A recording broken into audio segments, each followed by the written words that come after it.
ರಾಜ್ಯದ ನಿಜವಾದ ಅನುಭವ ಆಯಿತು. ಇಲ್ಲಿ ಕಣಿವೆ ರಾಜ್ಯದಲ್ಲಿ ಹೆಂಗೆ ಜನ ಮನೆಗಳು ಕಟ್ಕೊಂಡಿದ್ದಾರೆ, ಹೆಂಗೆ ವಾಸ ಮಾಡ್ತಾ ಇದ್ದಾರೆ, ಅವರ ಬದುಕು ಹೇಗಿದೆ ಅನ್ನೋದನ್ನ ಬಹಳ ಹತ್ತಿರದಿಂದ ನಾವು ನೋಡ್ಕೊಂಡು ಬಂದ್ವಿ. ಒಳ್ಳೊಳ್ಳೆ ನಾವು ಯಾವುದು ಬರ್ಬೇಕಾದ್ರೆ ಪೂಂಚ್ ನದಿ ನೋಡಿದ್ವಿ. ಹಾಗೆ ಬೇರೆ ಬೇರೆ ಜಲ ಯಾವುದು ಏನು ಮಂಜುಗಡ್ಡೆ ಕರಗಿ ಈಗ ನೀರಾಗಿ ಹರಿದೋಗುತ್ತಲ್ಲ ಅಂಥ ಜಾಗಗಳನ್ನೆಲ್ಲ ನೋಡಿದ್ವಿ. ತುಂಬ ಎತ್ತರಕ್ಕೆ ಬೆಳೆದಿರ್ತಕ್ಕಂಥ ಬೆಟ್ಟಗಳ ಮೇಲೆ ಬೆಳೆದಿರ್ತಕ್ಕಂಥ ಏನು ಆಲ್ಪೈನ್ ಟ್ರೀಸ್ಗಳನ್ನೆಲ್ಲ ನೋಡಿದ್ವಿ. ತುಂಬ ಚೆನ್ನಾಗಿತ್ತು. ನಾವು ಬಂದು ಎಲ್ಲಿ ಶ್ರೀನಗರ ತಲುಪೋವರೆಗೂ ಇನ್ನೇನು ಬರ್ತೀವಿ ತಲುಪ್ತೀವಿ ಅನ್ನೋದ್ರಾಗೆ ನಾವು ತಲುಪಕ್ಕೆ 1 ಗಂಟೆ ಮುಂಚೆ ಇಲ್ಲಿ ಪುಲ್ವಾಮಾದಲ್ಲಿ ನಮಗೆ ಈ ಪಹಲ್ಗಾಮ್ ಇನ್ಸಿಡೆಂಟ್ ಆಗಿರೋ ವಿಷಯ ಗೊತ್ತಾಯಿತು. ಸದ್ಯ ತುಂಬಾ ಆತಂಕ ಮೂಡಿತು ನಮ್ಗೆಲ್ಲರಿಗೂ, ಇಡೀ ಎಲ್ಲ ಪ್ರವಾಸಿಗರಿಗೂ ಆತಂಕ ಮೂಡಿತು. ಏನಪ್ಪ ನಮ್ಮ ಪ್ರವಾಸ ಹಿಂದೆ ಕೊನೆಗೊಳ್ಳುತ್ತೇನೋ, ಮುಗಿತೇನೋ, ನಾವು ನಾಳೆ ನಾವು ಫ್ಲೈಟ್ಗಳನ್ನ ಹುಡ್ಕೋಣ ಅಂತ ಹೇಳ್ಬಿಟ್ಟು ಹುಡುಕ್ತಾ ಇದ್ವಿ. ನಾಳೆ ಇನ್ನು ವಾಪಸ್ ಹೋಗ್ಬಿಟ್ಟು, ಯಾಕಂದ್ರೆ ನಮ್ದು ಶನಿವಾರದವರೆಗೂ ಪ್ರವಾಸ. ಪಾಪ ಅವರಿಗೆ ಇಬ್ಬರು ಮ್ಯಾನೇಜರು ಒದ್ದಾಡಿ ಮಾಡಿ ಎಲ್ಲ ವ್ಯವಸ್ಥೆ ಮಾಡಿದ್ದಾರೆ. ಶಶಾಂಕ್ ಆಗಲಿ ರಾಜು ಆಗಲಿ ತುಂಬ ಹೆಲ್ಪ್ ಮಾಡಿದ್ದಾರೆ. ಆಯ್ತು, ನಾವು ಎಲ್ಲ ಎಕ್ಸ್ಪೆಕ್ಟೇಷನ್ ಮಾಡಲಿಕ್ಕೆ ಸಾಧ್ಯವೇ ಇಲ್ಲ. ಒಂದು ಕಡೆ ಹೋದಾಗ ಅದು ಪರ ಊರು, ನಮ್ಮ ಊರಾಗಿದೆ, ಕರ್ನಾಟಕದಲ್ಲಾಗಿದೆ, ನಾವೇನೋ ದಬಾಯಿಸಿ ಗಲಾಟೆ ಮಾಡಿ ಏನೋ ಮಾಡ್ಬೋದು. ಹೊರ ಇದು ಊರಿಗೆ ಹೋದಾಗ ಅವ್ರವ್ರ ಥರ ನಡ್ಕೊಬೇಕು, ಅದೇ ಥರ ಇರಬೇಕು. ಆದರೂ ಇಂಥ ಒಂದು ಏರಿಯಾದಲ್ಲಿ ಖುಷಿಯಾಗಿ ಬಂದ್ವಿ, ಅದ್ರ ಖುಷಿಯಾಗಿ ವಾಪಸ್ ಹೋಗ್ತಾ ಇದ್ದೀವಿ. ಅದೇ ಒಂದು ಸಂತೋಷ. ಪುನರ್ಜನ್ಮ ಅಂತ ಹೇಳ್ಬೇಕಷ್ಟೇ. ಅಲ್ಲಿ ಏನೋ ಹೋಗಿದ್ರೆ ಅವ್ರ ಜೊತೆಗೆ ನಾವು ಸೇರ್ಕೊಂಡು ಹೊರಟೋಗ್ಬಿಡ್ತಿದ್ವಿ. ಅದೊಂದು ಒಳ್ಳೇದು. ಅಲ್ಲಿ ಲ್ಯಾಂಡ್ ಸ್ಕ್ಯಾರ್ ಆಗಿದ್ದು ನಮಗೆ ಒಳ್ಳೇದಾಯಿತು. ನಾವು ಬರೋ 1 ದಿವಸ ವೇಸ್ಟ್ ಆದರೂ ಜೀವ ಉಳಿತಲ್ಲ. 1 ದಿವಸ ಅಲ್ಲ 4 ದಿವಸ ವೇಸ್ಟ್ ಆದರೂ ಸತ್ತೋಗಿದ್ರೆ ಏನು ಮಾಡೋಕ್ಕಾಗತ್ತೆ. ಇವಾಗ ನಿಮಗೂ ಒಂದು ಕೆಟ್ಟ ಹೆಸರು, ನಮಗೂ ಕೆಟ್ಟ ಹೆಸರು. ಅಡಿಗಾಸಲ್ಲಿ ಹೋದ್ರು ಎಲ್ಲ ಹೊರಟೋದ್ರಲ್ಲ ಅಂತ. ಈಗ ಅಡಿಗಾಸಲ್ಲಿ ಹೋದವ್ರು ಯಾರು ಏನೂ ಆಗಲಿಲ್ಲ. ಅದು ಸಂತೋಷ ಲ್ಯಾಂಡ್ ಹೇಳಿದ್ರಂತೆ. ನಾವೆಲ್ಲರನ್ನೂ ಕರ್ನಾಟಕದೊಂದು ಕರ್ಕೊಂಡ್ಬಂದಿದ್ದೀವಿ. ನಾವೇನಾದ್ರು ಬಂದಿದ್ರೆ ಅಲ್ಲಿ ಹೋಗಿದ್ರೆ ನಮಗೆ ಯಾರಿಗೂ ಜೀವ ಇಲ್ಲ, ಬರೀ ಹೆಂಗಸರು ಮಾತ್ರ, ಗಂಡಸರೆಲ್ಲ ಹೊರಟೋಗ್ತಾ ಇದ್ರು. ಅದೊಂದು ನಮ್ಮ ಅಡಿಗಾಸ್ ಪುಣ್ಯನೋ ಅಥವಾ ನಾವು ಮಾಡಿದ ಪುಣ್ಯನೋ ದೇವರಿಗೆ ಗೊತ್ತು. ಅದೊಂದು ಭಾರಿ ಖುಷಿ ಆಯಿತು. ಮತ್ತೆ ಸಣ್ಣ ಪುಟ್ಟದೆಲ್ಲ ಇದ್ದೇ ಇರುತ್ತೆ, ಅದೆಲ್ಲ ಅವಾಯ್ಡ್ ಮಾಡ್ಕೊಳ್ಬೇಕು. ಈಗ ನಮ್ಮ ಮನೆಯಲ್ಲೂ ಎಷ್ಟೋ ಕಷ್ಟ ಇರುತ್ತೆ, ಅವೆಲ್ಲ ನಾವು ಹೊರಗಡೆ ಹೋದಾಗ ದುಡ್ಡು ಕೊಡ್ತೀವಿ ಅಂತ ಹೇಳಿದ್ರೆ ಈಗ ದುಡ್ಡು ಕೊಟ್ಟು ಏನೂ ಸಿಕ್ಕಲ್ಲ ಎಲ್ಲೂ ಅಂತ. ಅದರಲ್ಲೇ ನೀವು ಪಾಪ ಒಂದು ಮೇಂಟೈನ್ ಮಾಡಿ ಒಂದು ಅಡಿಗಾಸಿಂದ ಒಳ್ಳೆಯ ಸರ್ವಿಸ್ ಕೊಟ್ಟಿದ್ದೀರಿ. ಭಾರಿ ಖುಷಿ ಆಯಿತು, ಸಂತೋಷ ಆಯಿತು. ನನ್ನ ಹೆಸರು ಸುಬ್ರಹ್ಮಣ್ಯ ಕಾರಂತ್ ಅಂತ. ನಾನು ಚಾರ್ಧಾಮ ಯಾತ್ರೆಗೆ ಹೋದಾಗಲೂ ಅಷ್ಟೇ ನಮಗೆ ನಿಮ್ಮ ಫುಡ್ ಆಗಲಿ, ರೂಮ್ ಆಗಲಿ, ಪ್ರತಿಯೊಂದು ನಮಗೆ ಭಾರಿ ಖುಷಿಯಾಗಿತ್ತು. ಈ ಸಲನೂ ಅಷ್ಟೇ ತುಂಬ ಚೆನ್ನಾಗಿದೆ, ಏನು ತೊಂದರೆ ಆಗಿಲ್ಲ. ಅದು ಕೆಲವರಿಗೆ ಒಬ್ಬೊಬ್ರಿಗೆ ಒಂಥರ ತೊಂದರೆ ಇರುತ್ತೆ. 5 ಬೆರಳು ಒಂದೇ ಥರ ಇರಲ್ಲ, ಒಂದೊಂದು ಬೆರಳು ಒಂದೊಂದು ಥರ ಇರುತ್ತೆ.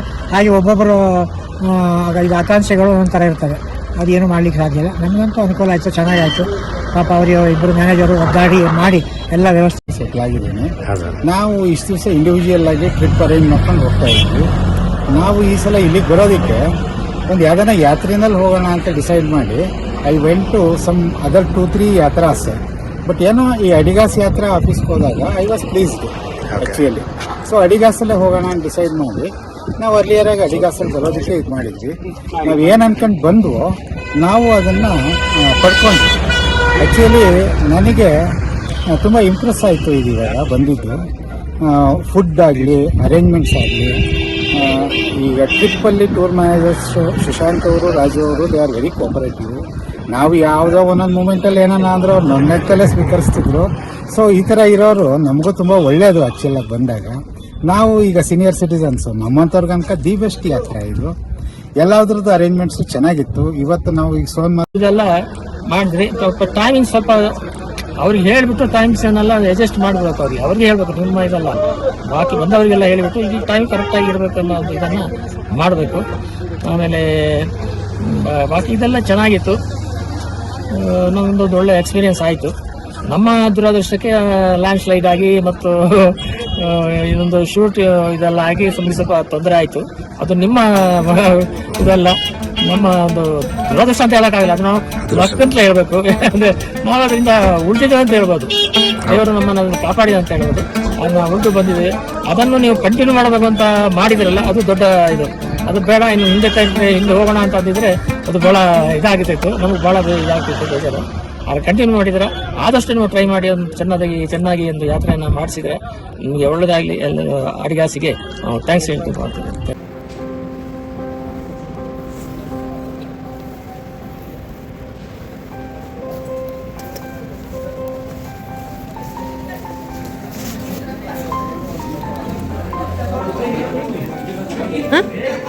ಇನ್ನು ಲಿಫ್ಟ್ ಇಲ್ಲ, ಹೌದಾ?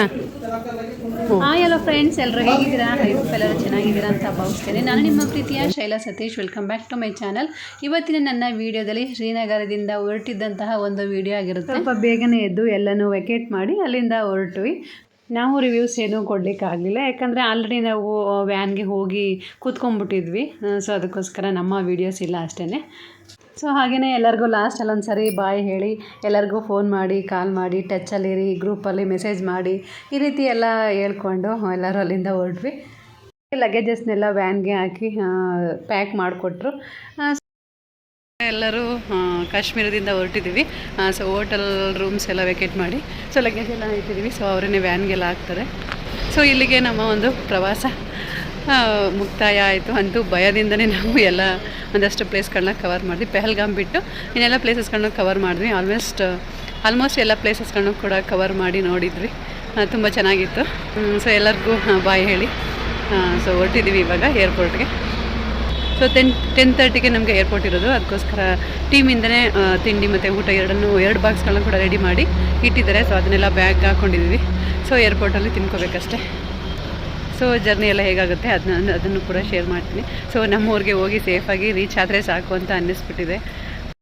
ಸೊ ಏರ್ಪೋರ್ಟ್ವರೆಗೂ ನಮಗೆ ಟೂರಿಂದ ವೆಹಿಕಲ್ ಮಾಡಿದ್ರಲ್ವ, ಅದೇ ವೆಹಿಕಲಲ್ಲೇ ಬಂದ್ವಿ. ಸೊ ಬಟ್ ಬೋರ್ಡಿಂಗ್ ಪಾಸ್ ಇದೆಲ್ಲ ತೊಗೋಬೇಕಾಗಿತ್ತಲ್ಲ, ಸೊ ಅದನ್ನು ರೆಡಿ ಮಾಡಿಕೊಂಡು ಅದಾದ ನಂತರ ಚೆಕ್ಕಿಂಗ್ ಇರುತ್ತೆ. ಸೊ ಅದೆಲ್ಲ ಮುಗಿಸ್ಕೊಂಡು ಅದಾದ ನಂತರ ಸೊ ಅವರು ಅನೌನ್ಸ್ ಮಾಡ್ತಾರೆ ಈ ಟೈಮಿಂಗ್ಸ್ಗೆ ಫ್ಲೈಟ್ ಟೇಕ್ ಆಫ್ ಆಗುತ್ತೆ ಅಂತ. ಸೊ ಎಲ್ಲರೂ ಹೋಗಿ ಅಲ್ಲಿ ಕೂತ್ಕೊಂಡ್ವಿ.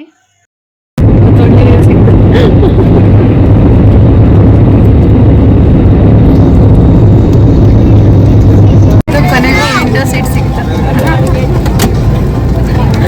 ಹೋಗುವಾಗ 2 ಕಡೆನೂ ಸಿಗಲಿಲ್ಲ. ಲಾಸ್ಟಲ್ಲಿ ಹೊರಡುವಾಗ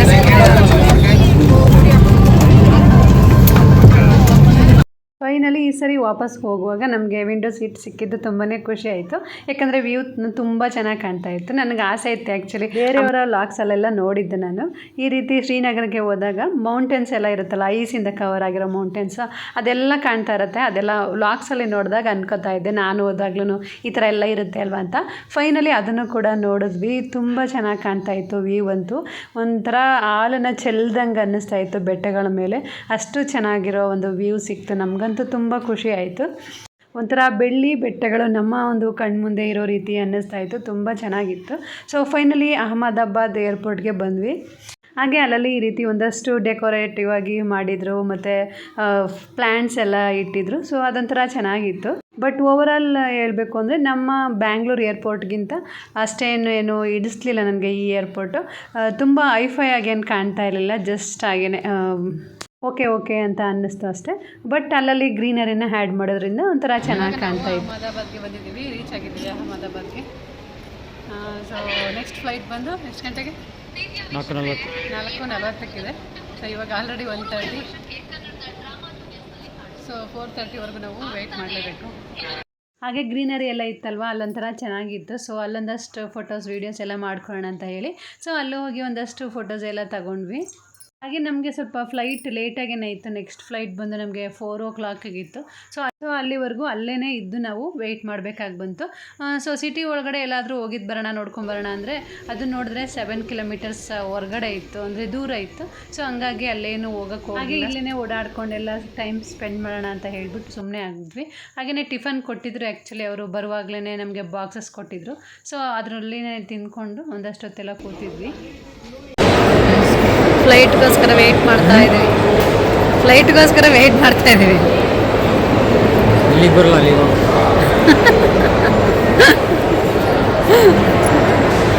ಫೈನಲಿ ಫ್ಲೈಟ್ ಹೊರಡುವಂತಹ ಟೈಮ್ ಬಂತು. ಸೊ ಅಲ್ಲಿ ಹೋಗಿ ಕೂತ್ಕೊಂಡ್ವಿ. ಆ್ಯಕ್ಚುಲಿ ನಾನು ಬಂದು ಶ್ರೀನಗರಿಂದ ಬರುವಾಗ ವಿಂಡೋ ಸೈಡ್ ಕೂತಿದ್ನಲ್ವ, ಹಾಗಾಗಿ ಈ ಸರಿ ಸತೀಶ್ ಅವ್ರನ್ನ ಕೂತ್ಕೊಳ್ಳಿ ಅಂತ ಹೇಳ್ಬಿಟ್ಟು ಕೂರಿಸ್ದೆ ಅವ್ರನ್ನೇ.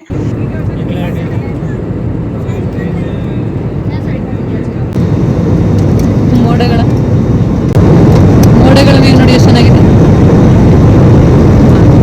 ಸೂಪರ್ ಆಗಿದೆ. ಅವತ್ತು ಈ ಥರ ಬರಲೇ ಇಲ್ಲ, ಕಪ್ಪು ಕಾಣ್ತಿತ್ತು ಅವತ್ತು. ಚೆನ್ನಾಗಿದೆ. Wow, super.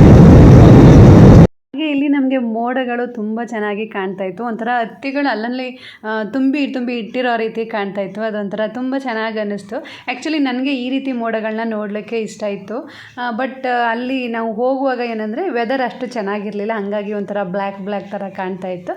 ಬಟ್ ಇವತ್ತು ಒಂಥರ ಒಳ್ಳೆ ಎಕ್ಸ್ಪೀರಿಯೆನ್ಸ್ ಅಂತಲೇ ಹೇಳ್ಬೋದು. ಮೋಡಗಳಂತೂ ತುಂಬ ಚೆನ್ನಾಗಿ ಕಾಣ್ತಾ ಇತ್ತು. ಅದನ್ನು ನೋಡಿ ತುಂಬ ಖುಷಿ ಆಯಿತು. ಹಾಗೆಯೇ ಫ್ಲೈಟ್ ಕಡೆಯಿಂದ ಈ ರೀತಿ ಒಂದು ಬರ್ಗರ್ ರೀತಿ ಕೊಟ್ಟಿದ್ದರು. ಒಂಥರ ಬ್ರೆಡ್ ಒಳಗಡೆ ಅವನ್ನೆಲ್ಲ ಹಾಕಿ ಮಾಡಿದರು. ಅದೇನೋ ಅಷ್ಟು ಟೇಸ್ಟ್ ಅಂತ ನನಗೆ ಇಷ್ಟನೇ ಆಗಲಿಲ್ಲ. ನಾನು ಅಂದ್ಕೊಂಡಿದ್ದೆ ಬರ್ಗರ್ ಪಿಜ್ಜಾ ಈ ರೀತಿ ಎಲ್ಲ ಟೇಸ್ಟ್ ಇರುತ್ತೇನೋ ಅಂತ ಅಂದ್ಕೊಂಡಿದ್ದೆ, ಬಟ್ ಅಷ್ಟೇನು ಚೆನ್ನಾಗಿರಲಿಲ್ಲ. ಒಂದು ಸ್ವಲ್ಪನೇ ತಿಂದು ಅಷ್ಟೇ. ಸೊ ಇಲ್ಲಿ ನನಗೆ ಸ್ವಲ್ಪ ಕಿವಿ ನೋವು ಬರ್ತಾಯಿತ್ತು. ಆ್ಯಕ್ಚುಲಿ ಫ್ಲೈಟಲ್ಲಿ ಹೋಗೋರು ಮಸ್ಟ್ ಎಲ್ಲರೂ ಸ್ವಲ್ಪ ಕಾಟನ್ ತೊಗೊಂಡೋದ್ರೆ ಒಳ್ಳೆಯದು. ಯಾಕಂದರೆ ಕಾಟನ್ ಹಾಕ್ಕೊಂಡ್ರೆ ಸ್ವಲ್ಪ ಕಿವಿ ನೋವು ಅವಾಯ್ಡ್ ಆಗುತ್ತೆ. ಅಲ್ಲಿ ಸ್ವಲ್ಪ ಗಾಳಿ ಎಲ್ಲ ಜಾಸ್ತಿ ಇರೋದ್ರಿಂದ ನಮಗೆ ಸ್ವಲ್ಪ ಕಿವಿ ನೋವು ಬರೋವಂಥ ಚಾನ್ಸಸ್ ಇರುತ್ತೆ. ಸೊ ಅಟ್ ಲಾಸ್ಟ್ ನಾವು ಬ್ಯಾಂಗ್ಳೂರಿಗೆ ರೀಚ್ ಆದ್ವಿ. ಸೊ ಅಲ್ಲಿ ನಮ್ಮ ಲಗೇಜಸ್ಗಳನ್ನ ಕಲೆಕ್ಟ್ ಮಾಡ್ಕೋಬೇಕಾಗುತ್ತೆ. ನಾವು ಶ್ರೀನಗರಿಂದನೇ ನಮಗೆ ಈ ರೀತಿ ಲಗೇಜಸ್ನ ಹಾಕಿದ್ದಷ್ಟೇ, ಮತ್ತು ನಾವೆಲ್ಲೂ ತಗೊಳ್ಳೋಂಗಿಲ್ಲ. ಅದನ್ನು ಡೈರೆಕ್ಟ್ ನಮಗೆ ಬ್ಯಾಂಗ್ಳೂರ್ಗೆ ಬಂದುಬಿಡುತ್ತೆ. ಸೊ ಇವಾಗ ನಾವು ಲಗೇಜಸ್ನ ಕಲೆಕ್ಟ್ ಮಾಡ್ಕೊಳ್ಳೋದು. ಹಾಗೆ ನಮಗೆಲ್ಲ ಆ್ಯಕ್ಚುಲಿ ಅಹಮದಾಬಾದ್ ಫ್ಲೈಟೇ ಸಿಕ್ಕಿದ್ದು. ಬ್ಯಾಂಗ್ಳೂರ್ ಫ್ಲೈಟ್ಗೆ ಬರೋ ಅಂಥವರೆಲ್ಲ ಸ್ವಲ್ಪ ಜನ ಇದ್ದರು. ಅಂದರೆ ಹರಿಣಿ ಅಮ್ಮ ಆಗಿರ್ಬೋದು, ಇಬ್ಬರು ಸಿಸ್ಟರ್ಸ್ ಇದ್ದರು ಅಂತ ಹೇಳಿದ್ನಲ್ಲ ಅವರು, ಹಾಗೆಯೇ ಸುಜಾತಕ್ಕ ಮತ್ತು ಅವ್ರ ಹಸ್ಬೆಂಡು ಮತ್ತು ಶ್ರುತಿ ಪ್ರಕಾಶ್ ಎಲ್ಲರೂ ಕೂಡ ನಮ್ಮ ಜೊತೆಗೇ ಇಲ್ಲಿವರೆಗೂ ಬಂದರು.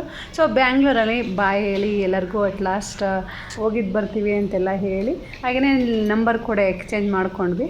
ಸೊ ಇದೇ ರೀತಿ ಗ್ರೂಪ್ನ ಕಂಟಿನ್ಯೂ ಮಾಡೋಣ, ನೀವು ಯಾವುದಾದ್ರೂ ಪ್ಲೇಸಸ್ಗಳಿಗೆ ಈ ರೀತಿ ಹೋಗ್ತಾಯಿದ್ರೆ ಹೇಳಿ, ನಾವು ಕೂಡ ಬರ್ತೀವಿ ಅಂತೆಲ್ಲ ಹೇಳಿದ್ರು.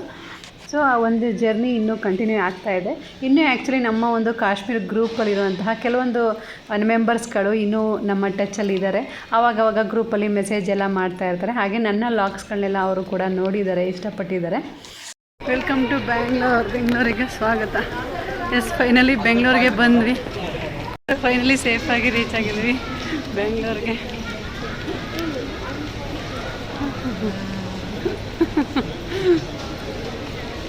ಸೊ ಫೈನಲಿ ಎಲ್ಲರೂ ಬ್ಯಾಂಗ್ಳೂರಿಗೆ ರೀಚ್ ಆದ್ವಿ. ಸೊ ಏನೋ ಒಂಥರ ಎಲ್ಲರಿಗೂ ಏನೋ ಒಂದು ಯುದ್ಧ ಗೆದ್ಬಿಟ್ಟು ಬರ್ತಾರಲ್ವ, ಆ ರೀತಿ ಫೀಲ್ ಆಗ್ತಾಯಿತ್ತು ಆ್ಯಕ್ಚುಲಿ. ಏನೋ ಒಂಥರ ಎಲ್ಲರ ಮುಖದಲ್ಲೂ ಮಂದಹಾಸ, ಒಂಥರ ಖುಷಿ ಸಂಭ್ರಮ ಇತ್ತು. ಸೊ ಇಷ್ಟು ದಿವಸ ಎಲ್ಲರೂ ಜೊತೆಗಿದ್ವಿ, ಒಂಥರ ಚೆನ್ನಾಗಿತ್ತು. ಸೊ ಫೈನಲಿ ಎಲ್ಲರೂ ಬಾಯ್ ಹೇಳಿ ಸೊ ಅವರ ವೆಹಿಕಲ್ಸ್ಗಳಲ್ಲಿ ಅವರೆಲ್ಲ ಹೋದರು. ಸೊ ಹಾಗೆ ನಮಗೆ ಒಂದು ಫ್ಲೈಯಿಂಗ್ ಬಸ್ಸನ್ನು ಬುಕ್ ಮಾಡ್ಕೊಂಡಿದ್ವಿ. ಅಲ್ಲಿಂದ ನಾವು ಹೊರಟ್ವಿ. ಹಾಗೆ ಆಲ್ರೆಡಿ ನಮ್ಮ 10 o'clock ಆಗಿದ್ದರಿಂದ ಇನ್ನು ಮನೆಗೆ ರೀಚ್ ಆಗೋವ್ರಿಗೆ ಇನ್ನೂ ಟೈಮ್ ಆಗುತ್ತೆ ಅಂತ ಹೇಳಿ ಸಿಂಪಲ್ಲಾಗಿ ಅಲ್ಲೇ ತಿಂಡಿ ಎಲ್ಲ ತಿಂದ್ಕೊಂಡು ಅಲ್ಲಿಂದ ಹೊರಟ್ವಿ. ಹಾಗೆಯೇ ಅಲ್ಲೊಂದು ಕಡೆ ಐ ಲವ್ ಯು ಬ್ಯಾಂಗ್ಳೂರ್ ಅಂತೆಲ್ಲ ಹಾಕಿದಾರಲ್ವ, ಸಿಂಬಲ್ಸ್ ಎಲ್ಲ ಇಟ್ಟು. ಸೊ ಅದೊಂಥರ ಚೆನ್ನಾಗಿ ಕಾಣ್ತಾ ಇತ್ತು. ಸೊ ಅಲ್ಲೊಂದಷ್ಟು ಫೋಟೋಸ್ ಮತ್ತು ವೀಡಿಯೋಸ್ ಎಲ್ಲ ಮಾಡ್ಕೊಂಡ್ವಿ. ನಿಜ ಲೈಟಿಂಗ್ಸ್ ಹಾಕಿದಾಗಂತೂ ನಮ್ಮ ಒಂದು ಬ್ಯಾಂಗ್ಳೂರ್ ಏರ್ಪೋರ್ಟ್ ತುಂಬ ಅಂದರೆ ತುಂಬ ಚೆನ್ನಾಗಿ ಕಾಣ್ತಾ ಇತ್ತು. ಏನೋ ಒಂಥರ ಖುಷಿ ಆಗ್ತಾಯಿತ್ತು. ನಮ್ಮ ಏರ್ಪೋರ್ಟ್ ಇಷ್ಟು ಚೆನ್ನಾಗಿದೆ, ಇಷ್ಟು ಒಂದು ಕ್ಲೀನ್ಲಿನೆಸ್ನ ಮೇಂಟೈನ್ ಮಾಡಿದ್ದಾರೆ. ಹಾಗೆ ಒಂದು ತುಂಬಾ ಒಂದು ವ್ಯವಸ್ಥಿತವಾಗಿ ಎಲ್ಲದನ್ನು ಅರೇಂಜ್ ಮಾಡಿದ್ದಾರೆ ಇಲ್ಲಿ. ಸೊ ಫೈನಲಿ ನಾವು ಮನೆಗೆ ಹೋಗ್ತಾ ಇದ್ದೀವಿ ಇವಾಗ. ನಮ್ಮ ಏರ್ಪೋರ್ಟ್ ಅಂತೂ ಕೇಳೋಂಗಿನ ಎಲ್ಲ, ಬ್ಯಾಂಗ್ಳೂರ್ ಏರ್ಪೋರ್ಟ್ ತುಂಬಾ ಚೆನ್ನಾಗಿದೆ. ಸೊ ಅಲ್ಲೂ ಕೂಡ ಒಂದಷ್ಟು ಫೋಟೋಸ್ ಎಲ್ಲ ತಗೊಂಡು ಫೈನಲಿ ನಾವು ಟ್ರಿಪ್ಪನ್ನ ಆರಾಮವಾಗಿ ಮುಗಿಸಿದ್ವಿ ಅನ್ನೋದಕ್ಕಿಂತ ಹೆಚ್ಚಾಗಿ ನಾವು ಸೇಫಾಗಿ ಮನೆಗೆ ತಲುಪಿದ್ದು ಒಂಥರ ಖುಷಿ ಅಂತ ಅನ್ನಿಸ್ತು. ಹಾಗೆ ಎಲ್ಲರೂ ಕೂಡ ಅಷ್ಟೇ ಒಂದು ತಿಂಗಳವರೆಗೂ ಕೇಳಿದ್ದಾರೆ ಸೇಫಾಗಿ ರೀಚ್ ಆದ್ರೆ ಹೆಂಗಿತ್ತು ಏನು ಅಲ್ಲೆಲ್ಲ ಎಕ್ಸ್ಪೀರಿಯೆನ್ಸ್ ಅಂತೆಲ್ಲ ಎಲ್ಲರೂ ಕೇಳಿದ್ದಾರೆ. ನನ್ನ ಮಗ ಮತ್ತು ನಮ್ಮ ಮೈದನ ಎಲ್ಲ ಮೈಸೂರಿಗೆ ಕಾರ್ ತೊಗೊಂಡು ಬಂದರು. ಸೊ ಫೈನಲಿ ಮನೆಗೆ ಹೋದ್ವಿ. ಮಕ್ಕಳಂತೂ ಎಲ್ಲರೂ ಕ್ಯೂರಿಯಸ್ ಆಗಿದ್ದರು ನಮ್ಮನ್ನು ನೋಡಲಿಕ್ಕೋಸ್ಕರ. ಹಾಗೆ ಆ ಥರ ಇನ್ಸಿಡೆಂಟ್ ಎಲ್ಲ ಆಗಿ ಮನೆಗೆ ವಾಪಸ್ ಹೋಗಿದ್ದರಿಂದ ಸೊ ಆರತಿ ಕೂಡ ಮಾಡಿದ್ಲು ನನ್ನ ತಂಗಿ. ಎಲ್ರಿಗೂ ಒಂಥರ ಖುಷಿ, ನಾವೆಲ್ಲ ಸೇಫಾಗಿ ರೀಚ್ ಆಗಿದ್ದು. ಸೊ ಫೈನಲಿ ಎಲ್ಲರೂ ಕಾಲ್ಸ್ ಅಟೆಂಡ್ ಮಾಡೋದೇ ಆಯಿತು ನೆಕ್ಸ್ಟ್ ಡೇಗೆ ನಮಗೆ. ಸೊ ಇದಾಗಿತ್ತು ಇವತ್ತಿನ ನನ್ನ ವೀಡಿಯೋ. ಐ ಹೋಪ್ ನಿಮಗೆಲ್ಲ ಈ ವಿಡಿಯೋ ಇಷ್ಟ ಆಗಿದೆ ಅಂತ ಭಾವಿಸ್ತೀನಿ. ಇಷ್ಟ ಆಗಿದ್ರೆ ಪ್ಲೀಸ್ ಲೈಕ್, ಶೇರ್, ಕಮೆಂಟ್ನ ಮಾಡಿ. ಹಾಗೆಯೇ ಯಾರೆಲ್ಲ ಚಾನಲ್ನೆಲ್ಲ ಸಬ್ಸ್ಕ್ರೈಬ್ ಮಾಡ್ಕೊಂಡಿಲ್ಲ ದಯವಿಟ್ಟು ಒಂದು ಸಬ್ಸ್ಕ್ರೈಬ್ ಮಾಡ್ಕೊಂಡು ನೋಡಿ ಅಂತ ಕೇಳ್ಕೊತೀನಿ. See in the next vlog. Bye, take care, thank you for watching.